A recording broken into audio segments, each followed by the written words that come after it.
persilakan kepada Bapak.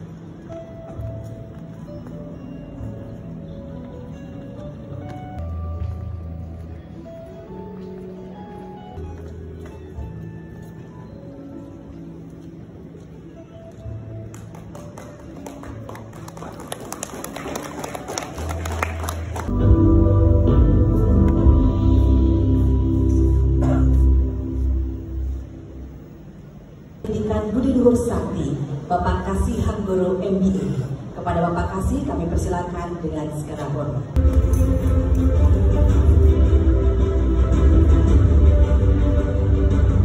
Rektor Universitas Budi Luhur, kepada Bapak Profesor Dr. Agus Setio Budi MBA.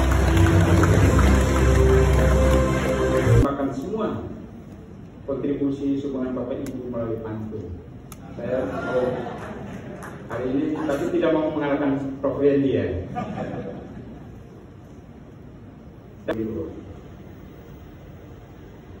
Para guru besar, Prof. Sumarto Adi, saya terima kasih atas kesediaan hadir. Prof. Paulus Guru yang begitu kuat memberi motivasi, selalu menanyakan gimana progres riset dan seterusnya. Di yayasan Bapak Dr. Agus Jetul AS, Ketua Yayasan Pendidikan Budi Luhur Sakti Bapak Kasih Hanggoro. Pidato ini dengan mengucapkan terima kasih pada semua pihak yang telah mendoakan dan membantu saya dari hati yang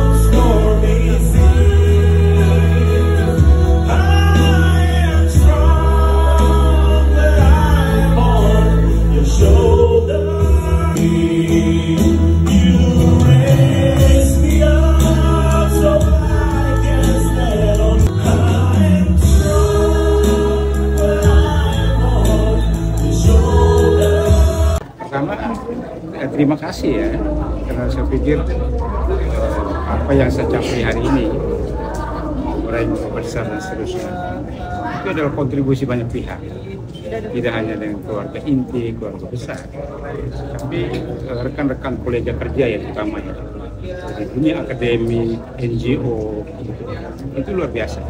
Jadi itu hal pertama yang saya pikir. Dan itu sebetulnya yang terefleksi dalam tema utama dari orasi dunia saya. Kita itu tidak bisa jalan sendiri, harus bergandengan tangan gitu. Dan apalagi kalau kita bicara dalam konteks penyelamatan ekologi ya, itu tidak bisa, ekologi itu kan banyak pihak terlibat di dalam dengan kepentingan yang beraneka ragam. Dan kita tidak boleh dengan serta-merta juga kemudian membuat garis batas bahwa orang lain yang berbeda pandangan dengan kita itu musuh. Itu juga akan membangun persoalan baru gitu.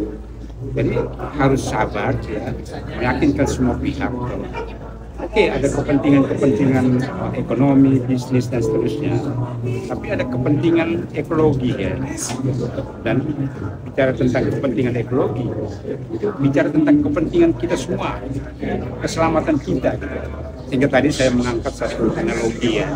Kita berbicara tentang persoalan sumber daya alam dan kemudian kita tempuh dengan cara kolaborasi atau itu ibarat kita itu sedang bertarung di atas kapal ya. Ketika kita begitu gencar terlalu bernafsu mengambil manfaat terlalu besar mengalahkan pihak-pihak lain, kita akan tinggal saatnya menghancurkan bumi tempat kita berpijak gitu loh ya. Dan Dan biasanya begitu ya, kita itu baru tersadar ketika betul-betul kita itu tenggelam, gitu ya. Ketika kita ikut menjadi korban bencana alam, baru kita tersadar bahwa itu sebetulnya akibat dari tindakan kita sebelumnya. Iya. Iya. Kadang vertikal, horizontal, tapi banyak mendominasi penguasa di negara, konflik dengan masyarakat. Nah, Prof mengambil pendekatan soal atur politik ini. Bagaimana sebenarnya pendekatan seperti ini bisa efektif untuk diterapkan dalam konflik-konflik yang ada di tanah air? Iya, jadi hampir semua pihak, semua stakeholders ya, ini sebetulnya sedang bergerak melangkah maju gitu ya. Jadi kalau kita bicara tentang 20 tahun lalu, 30 tahun lalu, ketika kita bicara konflik, itu betul-betul berhadapan-hadapan gitu ya. Betul-betul berhadapan-hadapan, menang-menangan gitu ya, dan tidak peduli dengan kerusakan alam. Tetapi mulai 10-15 tahun lalu ya, itu mulai perlahan-lahan kita melihat bahwa pendekatan multi pihak itu menjadi penting gitu ya. Dan saya pikir itu yang tadi dalam orasi Ulia juga saya gambarkan, bahwa kita nggak bisa jalan sendiri, semua pihak harus terlibat, kita harus berani mendiskusikan kepentingan kita masing-masing, termasuk kepentingan yang berbeda sebetulnya. Gitu ya. Kadang kan kita hanya mau bicara tentang hal-hal yang sama gitu. Padahal tidak, kita harus berbicara bersama dengan orang-orang lain yang punya kepentingan berbeda dengan kita gitu. Supaya kita tahu, oh itu, lalu dari proses itu lalu kita mengkonstruksi tujuan bersama. Jadi sekarang itu terjadi perubahan ya, mulai termasuk tadi tema tentang kolaborasi itu juga mulai pelan-pelan itu dilakukan gitu. Dan banyak program sekarang itu mulai dengan menerapkan pendekatan pembelajaran bersama, shared learning gitu. Jadi masyarakat lokal terlibat belajar bersama dengan pemerintah, NGO, dan itu awal-awal susah itu. Mempertemukan semua orang berbeda kepentingan dan berkonflik dalam satu meja itu susah banget sebetulnya. Itu pengalaman. Tapi lambat laun itu bisa gitu. Dan sekarang mulai dilakukan. Jadi saya optimis ya. Tadi kan saya juga sampaikan bahwa saya optimis bahwa saat ini lebih banyak orang yang mau bekerja sama sebetulnya.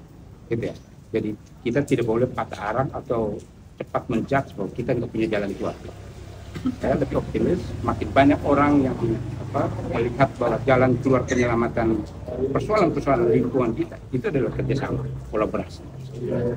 Dan memang itu kita harus mulai bergerak di berbagai macam level. Secara akademik harus di backup dengan konsep-konsep teori-teori yang mendukung itu, tidak mengsubordinat kolaborasi seperti tadi saya. Itu perjuangan saya betul itu ya. Jadi lalu pada tataran praktek kita harus lakukan itu dan terus digalakan proses pembelajaran bersama, shared learning ya. Banyak program-program besar sekarang yang dilakukan oleh pemerintah melalui kerjasama dengan antar negara. Itu juga menekankan proses pembelajaran bersama seperti itu. Terkait dengan kondisi sekarang kan krisis iklim COVID yang sangat nyata sekali. Tadi Prof juga menarik ketika dalam karyanya menawarkan pendekatan kolaborasi sebagai jalan tengah, Prof, supaya kita lebih gampang untuk mengkontekskan. Mungkin Prof bisa mencontohkan di daerah mana yang sudah pernah terjadi hal-hal yang seperti praktik seperti itu. Saya ini kan boleh terlibat secara langsung ya. Itu kan di Lampung ya, kemudian menjadi basis riset magister saya itu kan di Lampung, Gunung Betung Lampung. Jadi pemerintah itu kan dulu pernah punya satu program. Jadi kalau tadi kan sebelum ada dua corak ya, state based dan community based. Sejak tahun 1985-95 itu mulai dikembangkan satu program yang disebut dengan HKM, hutan kemasyarakatan. Dan itu titik startnya itu dari Lampung, Gunung Betung tadi. Gunung Betung itu adalah wilayah konflik waktu itu ya, konflik antara masyarakat setempat yang dengan pemerintah daerah, dinas kehutanan, kanwil hutan pada saat itu gitu. Main kucing-kucingan terus gitu ya. Dalam situasi seperti itu, P3UI tadi saya cerita tadi itu kita masuk. Kita mulai memberikan perhatian ya semua pihak ini. Oke, kan kita nggak mungkin mau tetap dengan kondisi seperti ini. Kita harus sama-sama mencari jalan keluar. Lalu proses itu sehingga dari situasi konflik tadi kemudian keluarlah satu kesepakatan kerjasama ya antara pemerintah dan masyarakat dengan keluarnya izin pengelolaan hutan kemasyarakatan pertama itu di Gunung Betung Lampung itu ya. Kalau hal yang sama juga terjadi seperti kasus Egon yang tadi saya cerita itu pada tahun 90-an ya, konflik terbuka frontal gitu ya, antara NGO dengan pemerintah daerah, dinas hutan. Tapi begitu kita masuk dengan pendekatan multi pihak, awalnya tadi saya cerita tadi, kita dicurigai ditolak. Kami udah berdarah-darah dengan pengalaman seperti ini, kenapa kalian datang mentawarkan kolaborasi kerjasama? Tapi kita pelan-pelan masuk gitu ya, akhirnya mulai mereka bisa duduk sama-sama. Dan saat ini kelompok yang memata-matai saya mungkin secara etis itu tidak boleh ya, apalagi saya state itu di orasi ilmiah tidak boleh, tapi secara akademik itu.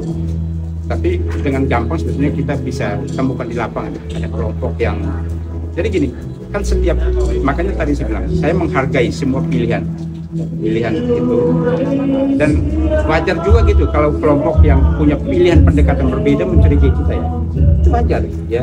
Nah bagaimana caranya supaya kita membuat orang itu tidak curiga dengan kita, maka harus komunikasi tujuan kita apa dan seterusnya gitu.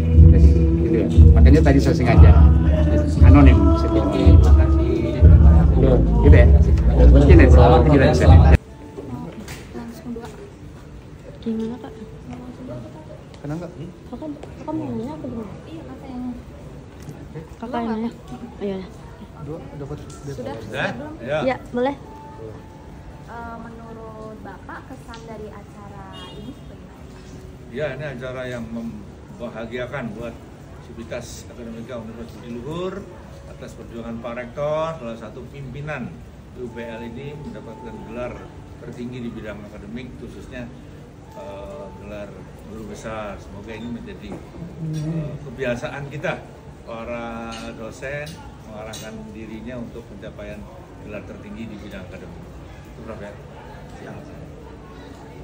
Oke, nah bagi UBL ya, acara ini luar biasa. Ini kan pencapaian akademik tertinggi profesor. Nah harapannya ke depannya ini akan menginspirasi kemudian menularkan kepada sivitas akademika yang lain gitu. Nah karena dengan bertambahnya guru besar ini kan artinya secara kualifikasi kan meningkat, kualitasnya juga meningkat. Nah ini akan signifikan dengan Tridharma di UBL juga nantinya akan meningkat. Kalau SDM-nya meningkat secara kualitas, maka mahasiswa yang dihasilkan itu juga harapannya meningkat. Nah jadi seperti itu. Ya ini kan bulan Desember. Ya semoga nanti Januari Februari ada lagi acara seperti ini. Ya saksikan. Amin. Doa kita semua terbaik ya. Ya, terima kasih Bapak.